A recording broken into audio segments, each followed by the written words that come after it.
What's poppin'? It's your boy, D-Boy Henry Heck, back at it again with another video. And today we got an article from Eurogamer. Yet another live service game announces shutdown just 3 months after early access launch. And the game is titled Steel Hunters. Oh my goodness. Oh my goodness. This was a game I was actually looking forward to playing. Also, big mechs, hella destruction, guns, lasers, transformer, like bro, I was there. I was really looking forward to playing this game. But you know, this happens from time to time when it comes to live service game. This is the nature of making a live service game. Maybe it won't see the light of day, and even if it does see the light of day, maybe it only flourishes for a season. You know what I'm saying? But let's get down into the meat and potatoes of the article and see what they talking about,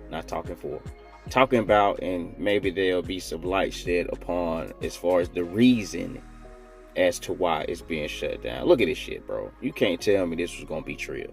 And of course, I've not played it. Like they said, it was in early access, so I didn't really look into it, because a lot of the times from early access to full release, a lot of stuff changed. So, and we even see evidence of that with Mecha Break. There's some things that people liked in the early access that was then changed in the full release. Okay, this is a mean ass screenshot right here. All right, this is by Ed Nightingale. That's a mean ass last name. I wonder if that's real or something he just made up. Live service mech shooter Steel Hunters was shut down in October, announced just 3 months after it entered early access. Craziness. Free-to-play futuristic shooter was developed and published by Wargaming, known for its World of Tanks series. So they had a bit of pedigree, because I have heard of this game before. But after mixed reviews and an all-time concurrent peak of just 4,479 players, it's now sunsetting. But what I wonder is how was that early access established? Is it just something that was just free on Steam? Or was it something that people had to pay for? But even with that, if people wanted it, they would pay for it. Okay. Today we share difficult news. We've made the decision to sunset Steel Hunters, reads a blog post from the developer on Steam. You've given us so much passion and support, but unfortunately we've come to the conclusion that continuing development is not sustainable. We know this isn't the news anyone wanted to hear, and we genuinely share in your disappointment. That's crazy. But at the same time, they made what they made. They put it out for the people, and the people didn't respond. So I guess as a studio, you then have a decision to make, right? You either want to continue building and pouring into the game, or you realize and you're taking in the feedback and see that maybe it's just something in the core aspect of the game, something in the foundation that just don't jive with players, and it's best to just cut your losses at that point than to continue pouring in and wasting at that point resources and time and personnel and etc. But I think in a way this is what early access is for, right? You know, you put it out there, and if the people respond, you keep going. If they don't respond favorably, then you stop, you pull back, and you go do something else, or you go back and just put more resources in what had brought you to success in the first place, which would be, in this case, World of Tanks. Okay, there's some video right there. We're not gonna watch it. The servers will remain running for another 3 months until around October 8th to ensure players can enjoy the game to the full. In the meantime, custom game support will be rolled out, and every playable hunter will be unlocked, even some previously unreleased. Oh man. A fair world tournament is also planned, with more details to follow. So they're gonna give it a full send off, you know, with a tournament, which is dope, and that's a cool thing, you know.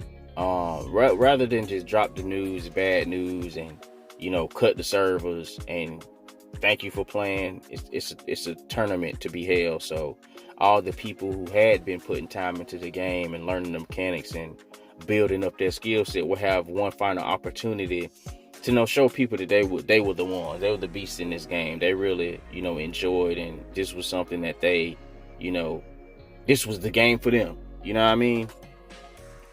We are immensely grateful for your time, feedback, memes, and the countless memorable battles we've shared, the developer said. From the very first day of Alpha, you've shaped Steel Hunters with your energy, creativity, and dedication. And we're honored to have had you on this journey. We couldn't have wished for a better community, and we'll miss you all dearly. Perhaps one reason for the closure of Steel Hunters is its inability to compete with mech rival Mecha Break.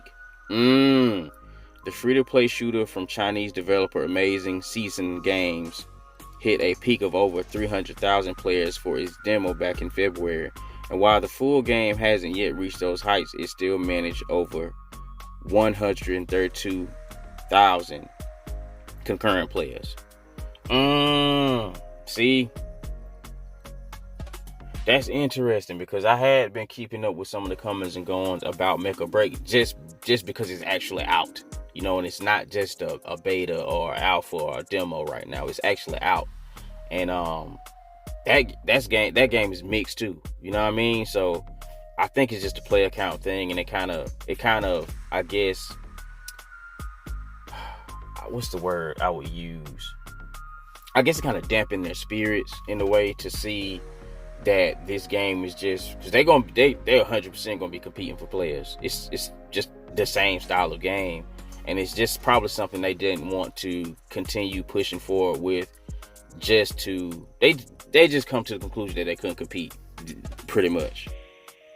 You know. Still, the shutdown of Steel Hunters is yet another example of the difficulties launching a live service game in the current climate. Live service games are dominating player time. More than 40% of all playtime on PS5, Xbox in the US was spent on just 10 live service games. As such, developers are still chasing live service success. Sony remains committed to diverse and resilient live service games like Marathon and Fair Games. You say, how you gonna say diverse and resilient but then name two shooters? Despite the high-profile failure of Concord, another shooter, Sega president and CEO of Sega America and Europe, Shuji Itsumi, meanwhile, recently admitted live service games are the company's biggest challenge, and that's you know. That's a fact. That's a fact. You know, anything that can yield that much profit is going to be difficult. It's going to be difficult because not only do you have to get people to log into your game, you also got to get people to spend monies in your game. And you also got to do that without being egregious about it. You know, Fortnite has kind of set the precedent as far as what the peak monetization you can go into as far as like skins or something. So anything that charges, I believe, is my belief, anything that charges on par with a Fortnite, I think you're pretty much safe. You know what I mean? Because at this point, they're the kings of this shit. This live service games as a service shit. They the kings. So I feel like as long as you stay within realm of what Fortnite is charging, you will be fine. You know, you get to charging more than that, then I think people will pretty much try to, you know, call you out on certain things. Like in Mecha Break, there's been some discrepancies over there as far as monetization, because certain things aren't clear as far as what you paying for. Certain things are misrepresented in the imagery, in, you know, what they're asking people to pay for. You know, some people may think they're getting something they really not getting, or they not getting something they actually are getting. You know what I'm saying? But it's tough to hear, especially when it's a game that you know, looking forward to trying out, you want to play. But at the same time, I'm not a fan of developers putting tons of time and tons of energy into something that they're not confident in that will pay off or will work. So, you know, them recognizing it this early before it even comes out to the general public, I think it's a smart thing, you know, because you put this game out, it's 6, 7, 8, 9 months later, and then you come to this realization. Now you in a hole, really. You know, you could have been putting that time into a project that has been paying off for you, or you could have been putting that time into building something new, building something else. I think at this point they'll probably take a step back and just focus on World of Tanks. It seems to be a popular game, you know.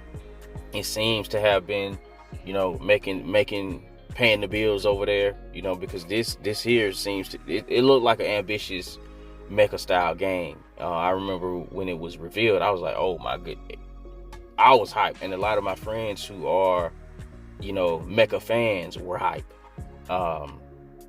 But you know, sometimes it just go like this.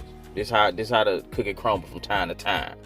You know, like I said, sad to see, but also glad that they were able to recognize it early enough to not waste any more resources on it. You know, and maybe, you know, maybe we'll see it again, or maybe some assets will be repurposed and we'll see it again in a different kind of, you know, genre. You know, who knows? Maybe they flip the assets to make a single player game, perhaps something like that. Because that would be dope. You know, I think that's a portion that's kind of slept on when you have a live service game that fails, right?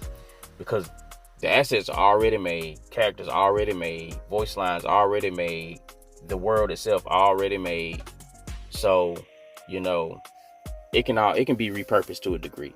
So maybe that's the story for this game, and we see it in 2 years or something else, you know. But that's all I got for right now. I ain't gonna drag it out too much longer. Like, comment, subscribe. It's your boy. I'm gone.